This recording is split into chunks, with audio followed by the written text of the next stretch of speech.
14절까지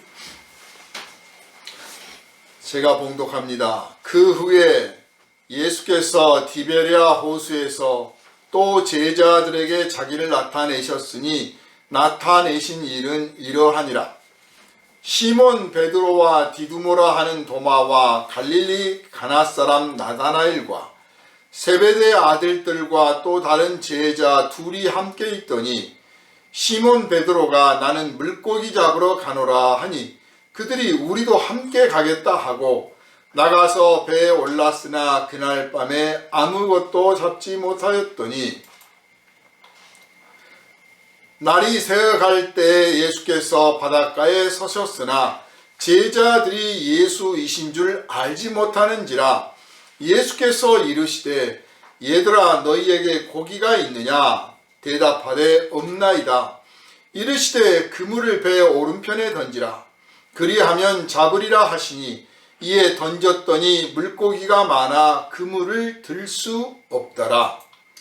예수께서 사랑하시는 그 제자가 베드로에게 이르되 주님이시라 하니 시몬 베드로가 벗고 있다가 주님이라 하는 말을 듣고 겉옷을 들은 후에 바다로 뛰어내리더라.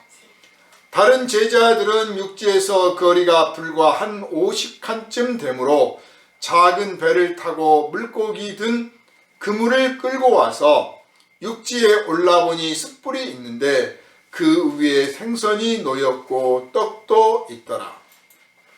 예수께서 이르시되 지금 잡은 생선을 좀 가져오라 하시니 시몬 베드로가 올라가서 그물을 육지에 끌어올리니 가득히 찬 큰 물고기가 153마리라 이같이 많으나 그물이 찢어지지 아니하였더라.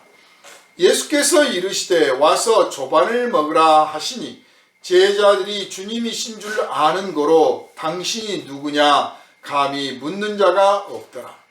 예수께서 가셔서 떡을 가져다가 그들에게 주시고 생선도 그와 같이 하시니라. 이것은 예수께서 죽은 자 가운데서 살아나신 후에 세 번째로 제자들에게 나타나신 것이다. 아멘. 할렐루야. 아멘. 이 시간은 자기를 나타내신 예수라는 제목으로 함께 은혜를 나누도록 하겠습니다. 기도합니다. 거룩하신 주님, 이 시간 부활하신 주님을 찬양하며 영광을 돌리는 가운데 우리가 부활하신 예수를 성령 안에서 만나는 체험을 하게 하여 주옵소서. 부활하신 예수께 영광을 돌리며 부활하신 예수의 영광을 또한 체험케 하여 주시옵소서. 제자들에게 나타나신 주님을 우리가 이 시간 상고할 때 살아계신 하나님, 전능하신 하나님, 죽은 자 가운데서 부활하신 우리 주님을 찬양하는 이 시간만 되게 하여 주시옵소서.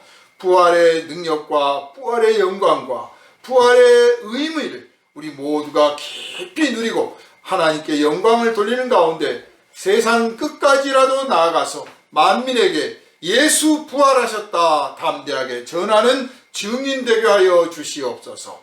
우리를 원하신 예수님 이름으로 간절히 기도하옵나이다. 아멘. 할렐루야. 아멘. 예수님이 부활하셔서 제자들에게 당신의 모습을 보여주셨습니다. 근데 제자들하고 같이 생활을 하신 건 아니셨기 때문에 나타나셨다 이렇게 표현을 했습니다. 어디 계셨다 오셨는지는 사실 모르죠. 그러나 분명한 것은 지난 부활절 때도 말씀을 드렸지만 부활하신 예수님은 이제 우리와 같질 않아요. 우리는 죽음 아래에 있는 인간이고 예수님은 죽음을 이기신 몸을 가지신 분이라서 우리와 같이 있을 수가 없어요. 그래서 사실 그냥 하늘로 올라가셔도 돼요. 또 올라가셔야 되는 거죠. 왜냐하면 세상이 감당할 수가 없거든요. 왜 이 세상은 다 죽음 아래에 있어요.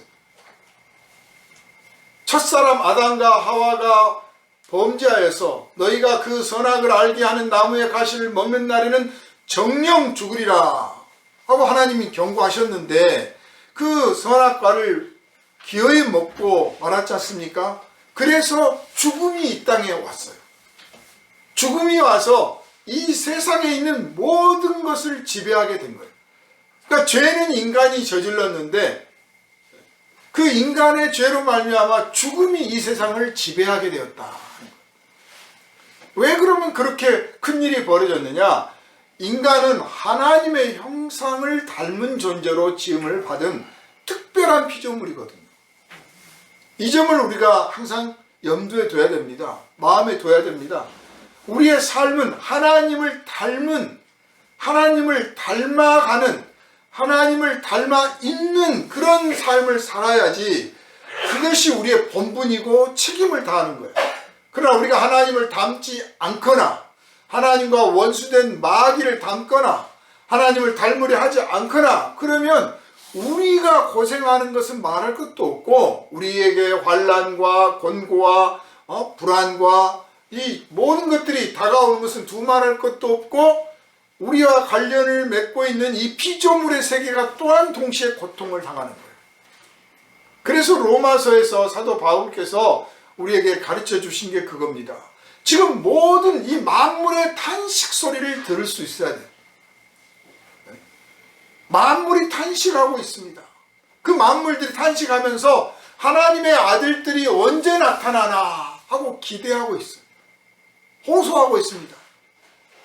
우리가 아름다운 꽃을 보면 얼마나 예쁩니까? 멋진 대자연을 보면서 참 멋있다, 참 하나님 솜씨 아름답다 찬양하지만 또한 동시에 그 피조물들의 신음소리를 우리가 들을 수 있을 만큼 더 깊은 애정과 더 깊은 관심과 더 깊은 통찰력을 갖기를 주님의 이름으로 부탁을 드립니다.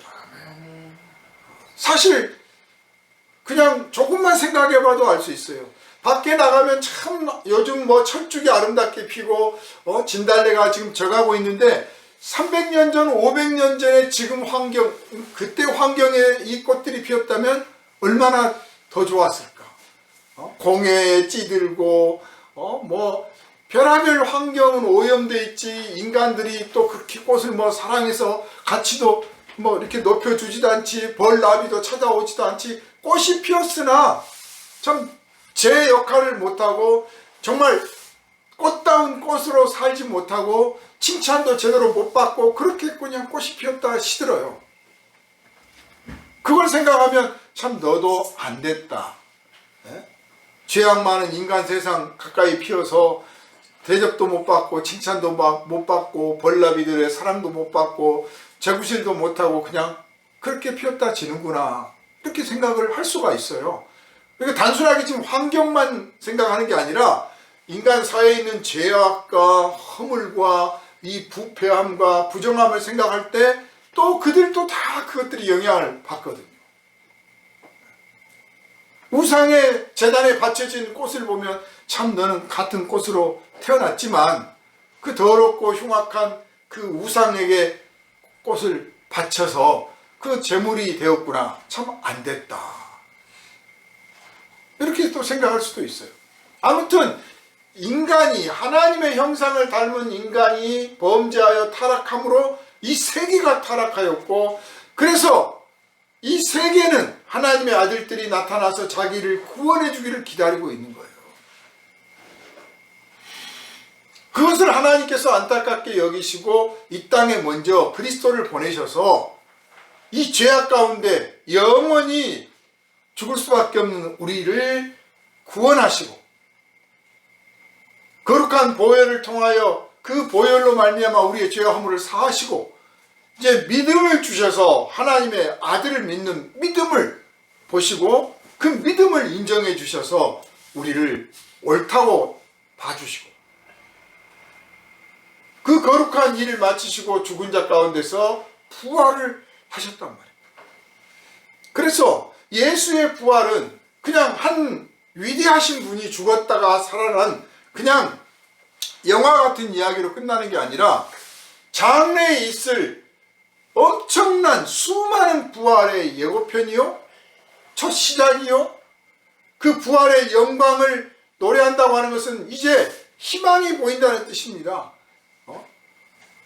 인간의 타락으로 말미암아 영원히 타락할 수밖에 없는 이 피조물의 세계가 하나님의 아들들이 나타나기를 기다렸는데 그 첫 번째 아들이 나타나셔서 구원의 사역을 이루심으로 말미암아 이제 그를 믿는 예수와 아래에 있는 사람들이 또한 하나님의 아들들이 되어서 이제 하나님께 영광을 돌리고 그의 나라가 이루어질 때 인간 세계만 회복되는 게 아니라 이 피조물의 세계도 회복이 되는 거예요.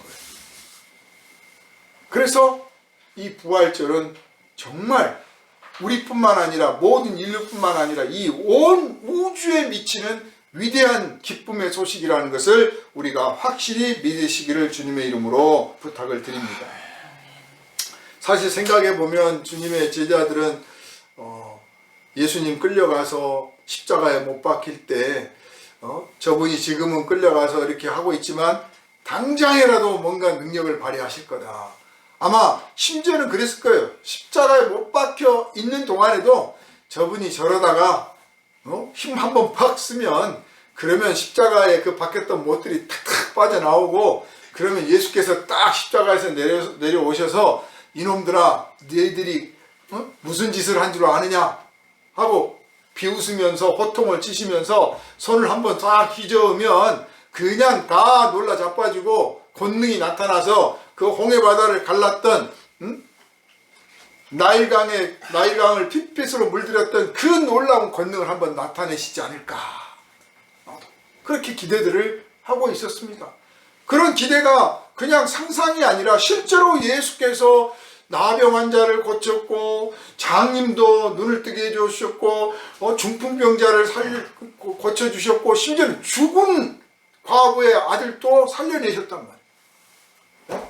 그 과부의 아들만 살려냈으니까 소녀야 일어나라 하고 죽은 소녀도 살려내고 그랬으니 그런 기적을 직접 봤으니 예수께서 십자가에서 내려오실 거다라고 기대 안 하는 게 이상한 거예요. 안 하는 게. 그런데 그런 일은 안 일어났습니다. 결국은 자기 무덤도 없어서 남의 무덤에 들어가 묻히는 일을 보았습니다. 멀찌감치 숨어서 지켜보는 사람, 또 그것도 겁이 나서 숨어서도 못 보고 아주 저만치 달아나가지고 누가 그랬다더라 하는 이야기만 듣는 사람들. 그러니까 예수님의 무덤을 그 여인들이 가서 장례라도 제대로 한번 치러드려야겠다 하고 갔었던 이유는 사실 다른 제자들은 무덤이 어딘지도 잘 모르는 거예요. 다 도망가 버렸으니까. 그래서 그 마음이 슬프고 애통하고 두려움에 아주 그냥 완전히 짓눌려 있어요. 사실 죽는 것 자체보다 죽을까 할 때 더 무섭습니다. 네? 죽는 순간은 제가 안 죽어봐서 모르겠습니다만은 제 생각은 그래요. 죽는 순간은 0.1초도 안 될 것 같아요. 사는 것과 죽는 것의 경계는 똑딱이에요, 똑딱. 그런데 나 이제 죽나 보다. 죽으면 어떻게 되지? 아, 죽기가 무서운데 죽으면 어디로 가지? 막 죽음에 대한 여러 상상을 할 때, 죽음을 예감하고 죽음이 다가온다고 느꼈을 때 그 죽음을 피하고자 할 때 사실 두렵고 떨리고 막 사지에 힘이 빠지는 거죠. 며칠 전에 어떤 그 교도관을 역임하셨던 그 장로님 감증을 보니까 사형수들을 직접 이제 사형장에서 사형수들을 만나고 인도하기도 하고 사형 그 집행을 총괄했던 분이라 그 죽음에 대한 경험들을 많이 본 거예요. 그 중에 이제 특별한 어떤 경험들이 이제 대개 사실 사형 언도를 받고 사형장에 가면 사형장에 가기 전에 누가 가르쳐 주지도 않았는데 벌써 며칠 전부터 느낀대요. 이 사형을 선고받은 사람들이 아무도 안 가르쳐 주고 그 당일날만 소장이 아는 거예요. 당일날만 통지가 와서 알게 되는데 아무도 모르는 거죠. 그런데 벌써 그 당사자는 한 일주일 전 빠르면 한 보름 전부터서 옷을 정리하고 뭘 나눠주고 막 이렇게 편지도 쓰고 인사도 하고 다 그런데 그리고 딱 당일날 며칠 되면 내가 내일 곧 죽을 것 같아 그렇게 하고 그리고 당일날 되면 덤덤하게 간다는 거예요. 그런데 막상 이제 형장에 가까워지면 맥이 빠지고 불안하죠. 그러면 옆에서 딱 발장을 끼고 이제 들어가서 사형을 당하는데, 요번에 이제 간증한 그 한 분은 아주 그냥 사지에 힘이 다 빠져가지고 덜덜덜덜 떨면서 완전히 그냥 거의 사색이 돼서 질질 끌려오다시피 들어왔는데, 그러기 얼마 전에 이제 어차피 사형을 당할 거니까 어떻게든지 영혼을 구원하려고 그 장로님 이하 또 그 교도소에 있는 여러 집사님들이 늘 가서 권면도 하고 막 그 성경도 이야기도 읽어주고 막 찬송도 가르쳐주고 뭐 하려고 그렇게 시도를 했는데 다 거부를 했다. 싫어요. 듣기도 싫어. 그러니까 예수 믿으면 구원을 받는다. 예수만 믿으면 그래, 너 죄를 용서받고 그래도 천국에 갈 수 있다. 네가 흉악한 죄를 지었지만 예수님은 모든 죄를 용서하여 주시니 이제라도 예수님께 돌아와라. 아무리 말해도 헛방이 낫기더래요. 그러다가 이제 사형날이 딱 갑자기 다가와서 상장에 가게 됐는데, 이 사람이 그냥 완전히 그냥 맥이 빠져가지고 눈도 막 돌아가지고 눈 초점을 못 맞추는 거야. 그래서 사형 집행 전에 소위 이제 인정신문이라는 게 있어요. 이름이 누굽니까? 본인을 확인하는 거죠. 주민등록번호가 어떻게 됩니까? 주소가 어떻게 됩니까? 묻는데 아무 대답을 못해요. 그러니까 형을 집행할 수가 없어. 본인인지 확인이 안 되니까. 그래서 기다렸다가 또 하고 아무래도 안 되니까 결국은 교도소장이 그냥 집행해라 그랬다. 그래 집행하려고 끌려가는데 그냥 완전 맥이 빠져가지고 멍해 끌려가는 거예요. 정신이 없어. 그래 이 장로님이 이대로 죽으면 너무 안타까운 거예요. 한 사람, 한 생명이라도 이 영혼을 구원해 줘야겠는데. 그래서 막 가서 붙들고 뒤로 돌아서서 교도소장님한테 시간을 조금만 주십시오. 조금만 주십시오. 그러니까 마지못해서 그냥 그러라고. 야, 예수를 믿어야 돼. 예수 이름 부르면 사는 거야. 천국에 갈 수 있는 거야. 아무리 말을 해도 눈도 안 떠. 눈이 마주쳐야 뭐 이야기를 하죠. 한참을 그렇게 했는데도 안 되는 거예요. 그래서 하라고, 이제 집행하라고. 그래 다시 이제 이게 쫙 밧줄이 내려와 있는 그 밑으로 이제 끌고 갑니다. 또 가서 이제 진짜 죽나보다 하고 있는데 너무 마음이 안 되는 거야. 이대로는 보낼 수 없을 것 같아. 그래가지고 또 달려가서 이게 허리를 붙잡았대. 그랬더니 그냥 그 자리에 있던 그 크리스찬 집사님들이 전부 동시에 가서 막 같이 붙들고 막 통성 기도를 하고 통곡을 하고, 야 그러지 마라, 예수 믿어야 된다, 막 별말을 다 하는데 이게 뭐 눈도 안 뜨는 거예요. 그래서 이대로 죽나 보다. 그런데 갑자기 이제 드디어 집행을 하는 그 순간인데 갑자기 이 사람이 눈을 뜨더니, 하나님 감사합니다. 저의 죄를 용서해서 감사합니다. 저 같은 죄인을 버리지 않고 용서해 주시니 감사합니다. 막 그렇게 소리를 내더라. 그 소리를 들으니까 또 다 눈물바다가 돼가지고 전부 이제 또 멈췄습니다. 그래서 이 사형 집행하는 이 동아줄이 내려와 있는데 그 밑에서 이 사람이 예 하나님 감사합니다. 저 같은 죄인을 용서해 주시니 감사합니다를 하더니 찬송가를 부르는 거예요. 찬송가. 인애하신 구세주요 해가면서. 그런데 나중에 천국 가서 한번 물어보고 싶대요. 장로님. 가르쳐 준 적이 없는데, 그것도 1절부터 4절까지 가르쳐 준 적이 없는 찬송가를, 아무도 가르쳐 준 적이 없는 찬송가를 혼자 다 부르는데 이 몸을 만지니까 막 뜨거워서 이 성령께서 역사하시는구나. 스테반 집사가 돌에 맞아 죽을 때 성령께서 역사하셨던 것처럼 이 사람이 비록 죄인이지만 이제 마지막 때 성령 충만을 받으면서 회개하고 하나님께 영광을 돌리는구나 싶으니까 너무나 감격스럽다.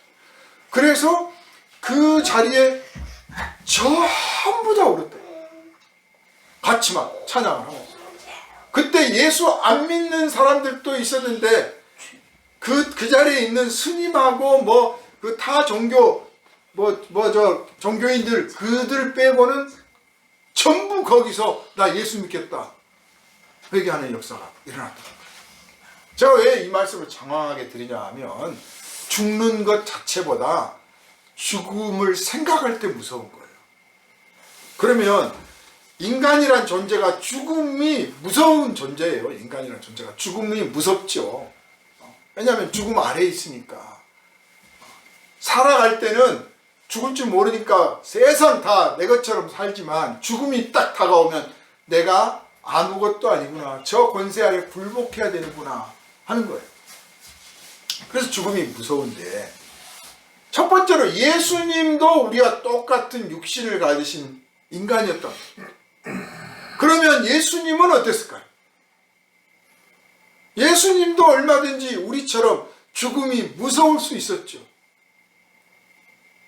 죽음이 두려울 수 있었죠. 그러나 예수님은 죽음을 두려워하시지도 않았고 죽음을 무서워하지도 않았습니다.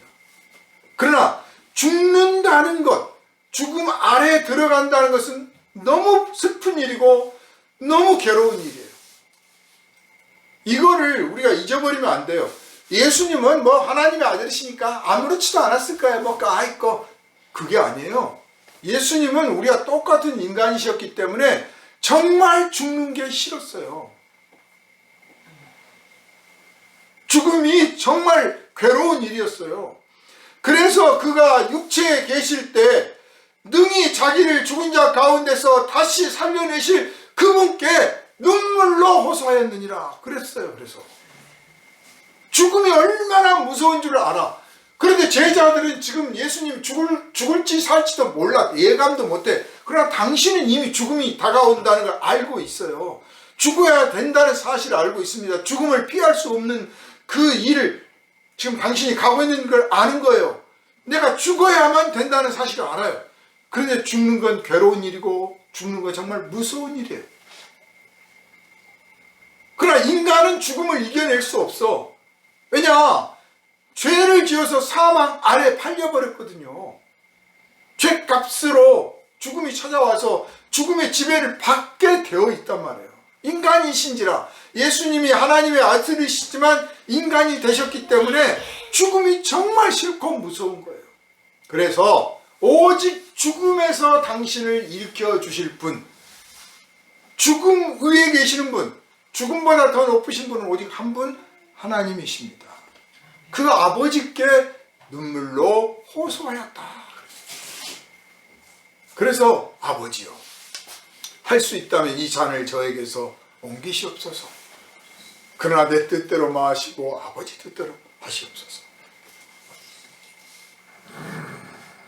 그 기도 가운데 예수님은 당신을 온전히 아버지 하나님께 맡기면 아버지 하나님께서 반드시 죽은 자 가운데서 당신을 살려내실 줄 믿었습니다.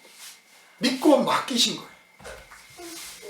그랬더니 하나님 아버지께서 과연 그 예수님의 믿음을 헛되이 만들지 아니하고 하나님께서 죽은 자 가운데서 다시 살아나야 하리라 하신 그 말씀을 이루시기 위해서 예수님을 죽은 자 가운데서 다시 살려내셨습니다. 할렐루야. 할렐루야. 많은 분들이 요즘 뭐 주식 투자한다고 하면서 여기저기 정보를 알아보고 듣습니다. 별의별 채널들이 많습니다. 그리고 특히 이제 돈 많이 번 사람, 주식으로 돈 많이 번 사람이 있으면 찾아가서 또 비법을 가르쳐 달라고 합니다. 어떻게 해서 그렇게 돈을 많이 벌었느냐. 그 사람을 찾아가서 묻는 이유는 그의 결과물이 돈을 벌었기 때문에 그래요. 어떤 사람이 나 돈 많이 벌었어. 그런데 실제로 돈 벌었던 흔적도 없고 무슨 통장에 돈도 한 푼도 없는데 나 돈 많이 벌었어. 그러면 누가 그 사람 말을 믿어줍니까? 또 가서 들으려고 합니까? 또 따라서 본받으려고 합니까? 전혀 안 그러죠. 운동선수가 테니스든 축구든 야구든 수영이든 뭐든지 간에 아주 세계 챔피언이 됐다. 올림픽 가서 금메달을 땄다. 그러면 당신의 비법이 뭡니까? 저에게 좀 한 수 좀 가르쳐 주시오. 그래서 배우지 않습니까? 왜냐? 그 결과를 알고 있거든요. 네? 얼마 전에 무슨 트로트 무슨 대전을 해가지고 송가인이란 가수가 갑자기 트로트 여왕이 되니까 전부 다 또 트로트를 또 배우겠다고 난리고 송가인의 비법을 배운다고 하고 판소리를 배우네 난리가 났답니다. 성공 케이스를 보니까. 제가 왜 또 이 장황한 말씀을 드리느냐, 그게 바로 예수께서 제자들에게 나타나신 이유이기 때문에 말씀을 드리는 거예요. 왜 나타나셨느냐? 제자들아, 나를 봐라. 내가 성경의 말씀, 아버지의 말씀을 그대로 믿고 그대로 순종하고 따랐더니, 아버지의 약속을 믿고 따랐더니 아버지께서 나를 이렇게 다시 죽은 자 가운데서 살려내셨다. 내가 바로 증인이다. 무슨 증인? 말씀대로 살면 승리한다는 증인이다. 하나님은 약속을 하시고 그 약속을 반드시 지키시고 이루시는 분이시며, 하나님은 죄인을 심판하기를 즐겨하지 아니하시고 구원하기를 기뻐하시는 분이시며, 하나님은 우리에게 약속하신 그 약속을 반드시 이루시는 분이시다. 하나님의 말씀 반드시 하나도 땅에 떨어지지 않고 이루어지는 능력의 말씀이다. 나는 그것을 믿었고 순종하였는데 내가 이렇게 다시 살아났지 않느냐? 내가 바로 증인이다. 자, 그러니 제자들아, 너희들도 하나님의 약속의 말씀을 믿어라. 그게 첫 번째 나타나신 이유예요. 두 번째로, 내가 약속의 말씀대로 온전히 순종해서 이 죽음을 이겨냈지 않느냐. 그러므로 아버지께서 이 아들에게 하늘과 땅과 모든 것을 다스리는 그 권세를 주셨다. 믿어라. 아무리 잘난 사람도 딱 죽는 걸 보면 그 사람도 별 수 없군, 그거예요. 종교 개혁을 할 때 그 성도들이, 그리고 그 성도들을 이끌었던 루터가 그 엄청난 핍박과 도전과 테러가 있을 때 그것과 맞서서 싸울 수 있었던 것은 그들이 죽음이라는 것을 무서워하지 않아서가 아니라, 죽음이 무섭지만 두렵지만 그러나 죽음을 이기신 예수 그리스도, 그분께서 우리를 내버려 두지 아니하고 반드시 다시 영광스러운 부활로 일으켜 주실 거라고 하는 확신이 있었기 때문에, 믿음이 있었기 때문에 후퇴하지 않고 종교 개혁을 이루어낼 수가 있었던 것입니다. 그래서 예수 그리스도가 진정한 만왕의 왕이요, 진정한 주인이시며 진정한 능력의 주님이시다. 믿음의 주요, 믿음을 온전케 하시는 주요, 믿음의 대상이시다 라고 하는 것을 보이시려고 나타나신 줄 믿으시기를 바랍니다.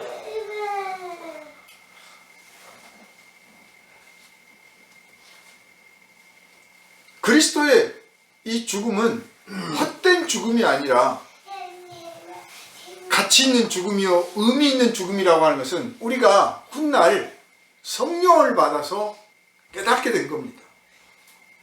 그전에는 그냥 예수님이 죽으셨네, 그 정도였어요. 그런데 왜 죽으셨을까? 그리고 왜 다시 살아나셨을까? 어떻게 살아나셨을까? 하나님의 약속은 어디에 있었을까? 이걸 다시 성령을 받고 성령 안에서 성경을 다시 읽고 기도하는 중에, 그렇구나, 하나님의 약속의 말씀이 창세기에부터 있었고 이렇게 해서 부활이 있게 되었구나 하는 것을 깨닫게 됩니다. 그런데 예수께서 십자가 사건 이전에 말씀을 하셨어요. 내가 아버지께로 올라가면 또 다른 보혜사를 너희에게 보낼 터이니, 그 보혜사가 곧 성령이시다. 그 성령이 오시면 의에 대하여, 죄에 대하여, 심판에 대하여, 회개에 대하여 말씀을 가르쳐 주실 것이다. 자, 그러니 그 말씀을 믿고 기다려라. 그 약속의 말씀을 믿고 기다려라. 그랬다. 그렇지만 예수님이 십자가를 질 거라는 사실, 십자가를 지고 다시 부활하실 거라는 사실, 제자들 전혀 생각지도 못했잖아요. 참 하나님의 말씀을 더디 믿어요.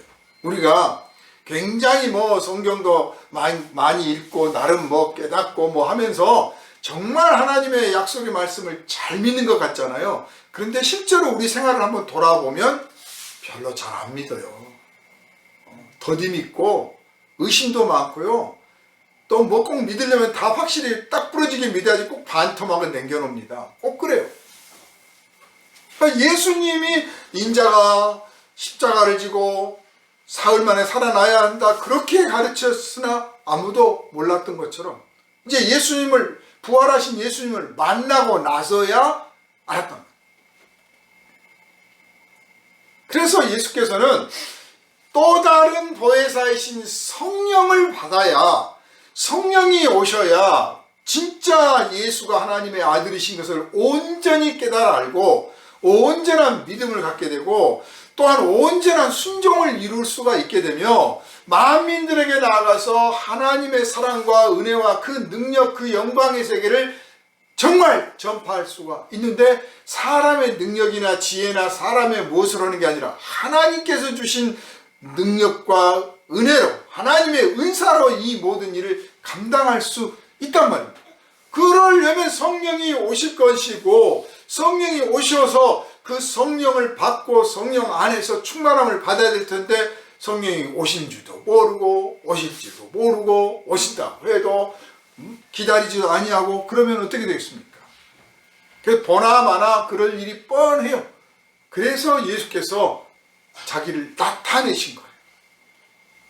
나타내셔서 하나님의 말씀을 믿고 온전히 순종하는 자가 실패하지 않는다는 것, 그리고 하나님의 아들이 세상의 모든 영광과 권세와 능력을 다 가지셨다는 것, 그리고 그 아들이, 아버지와 아들이 이제 성령을 보내시니 그 성령을 받아서 이 땅에서 아버지가 주신 은혜를 누리며 살아야 된다는 것, 이거를 제자들에게 이제 직접 눈으로 보면서 깨달으라고 나타나셨다 하는 것입니다.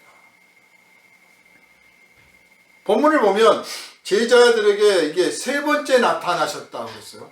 요한복음 마지막 부분을 보면 첫 번째 나타나시고 두 번째 나타나신 장면이 이 20장에 있습니다. 내가 그 옆구리에다가 손가락을 넣어봐야 믿겠다,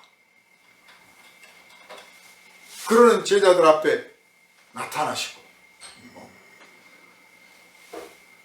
예수께서 장래 마가의 다락방에서 우리가 알다시피 오순절에 성령 강림이 있었는데 그 전에 부활하신 주님께서 제자들 앞에 나타나셔서 숨을 길게 내쉬면서 성령을 받으라 그렇게 하십니다.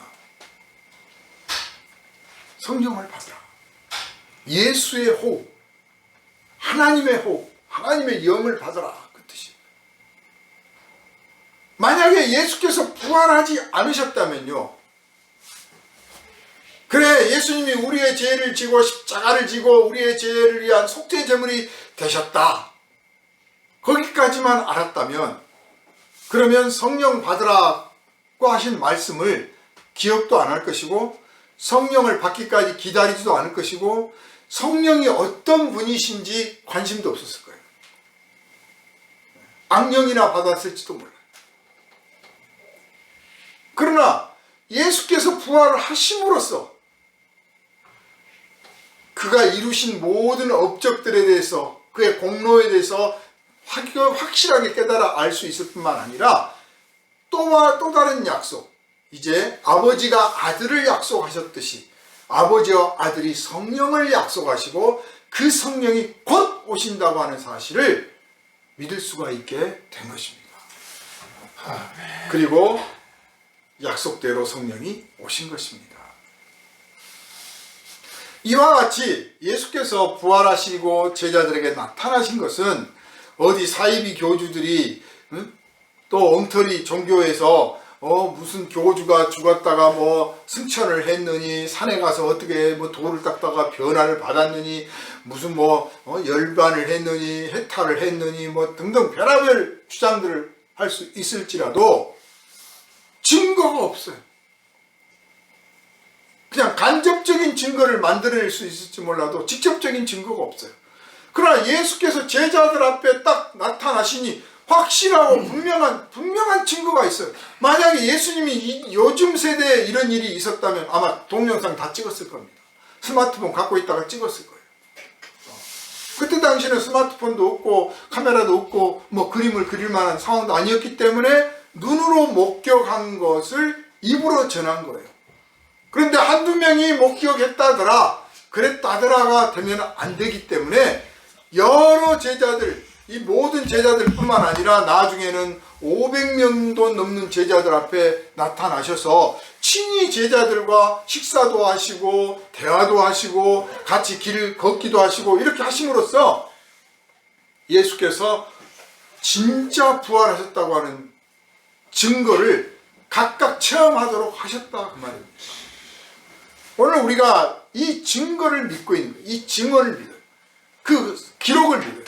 이 기록을 믿는 이유는 그냥 예수가 하나님의 아들이시오 우리의 구주가 되신다고 하는 것까지로 그치는 게 아니라 그분이 약속하시기를 성령을 받으라 하셨으니 이제 그 약속 아래서 성령을 받기까지 기다리고 그 성령을 받음으로써 하나님의 아들께 영광을 돌리고 하나님의 기뻐하시는 형상을 온전히 이룰 수 있는 그런 삶을 살아가게 된다 하는 것을 소망 가운데 품게 될 줄로 믿습니다.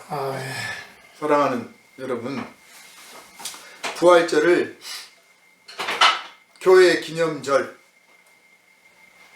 종교 형식을 갖춰서 뭔가 예의를 표해야 되는 그런 절기, 단순히 그런 날로만 알지 말기 바랍니다.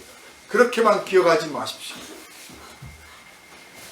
부활의 신앙, 부활을 바라보는 신앙, 부활을 인정하고 고백하는 신앙, 부활의 능력을 믿는 신앙, 부활을 하심으로써 제자들에게 약속하신 성령을 받은 신앙, 이 신앙의 고백으로서 이 신앙을 주신 주님을 찬양함으로써 부활절을 지키는 게 의미가 있는 거지, 그냥 교회에서 갖는 아주 멋진 종교 절기로서만 기억을 하고 또 그런 행사만 치른다면 사실 우리는 쓸데없는 짓을 하고 있는 것과 마찬가지일 겁니다.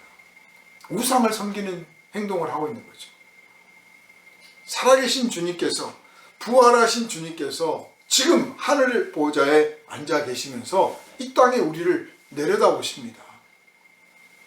그리고 내가 제자들에게 나타나서 나를 보였던 그 뜻을 생각해보라. 지금 당장이라도 내가 너희들에게 나타날 수 있으나 그렇게 하지 않는 것은 너희가 내가 제자들에게 보여준 이 사건을 기록한 이 기록을 가지고도 너희가 그것을 믿고 하나님께 영광을 돌리고 내가 약속한 성령을 기다리고 성령을 충만히 받아 세상에서 하나님의 기뻐하신 열매들을 맺어갈 수 있을 줄 내가 믿기 때문에, 너희들의 믿음을 인정하기 때문에 내가 나타나지 않는 것이다. 그러나 너희가 성령을 받으면 항상 부활한 내가 너희들의 심령 가운데 항상 있으리라. 내가 세상 끝날까지 너희와 함께하리라. 아멘. 이렇게 우리에게 말씀하고 계신다는 것을 여러분이 마음 심령 깊은 곳에서 느끼시고 주님께 영광 돌리시기를 주님의 이름으로 축원합니다. 걸어가신 아버지 하나님, 십자가 사건이 있기 전에 제자들은 한때 행복함을 느꼈습니다. 그러다가 예수께서 십자가에 못 박히심으로 죽은 무덤에 들어감으로 당황하며 두려워하고 다 흩어졌던 제자들입니다. 그 제자들 앞에 주님이 다시 나타나셨습니다.